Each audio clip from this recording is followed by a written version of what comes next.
Hello guys! Luto tayo ng carchopi o artichoke. Naalala ko itong gulay na ito nung naglalaro pa ako ng Farmville. Nakilala ko itong gulay na ito dahil sa Farmville eh.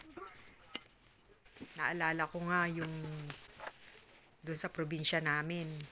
Kasi ang lasa nito guys, yung parang nilagang puso ng saging.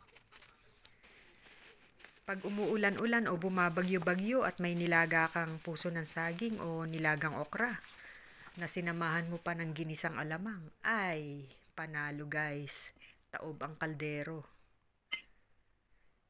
At itong ating carchopi o artichoke ay ilalaga lang natin. Madali lang siyang gawin pero masarap.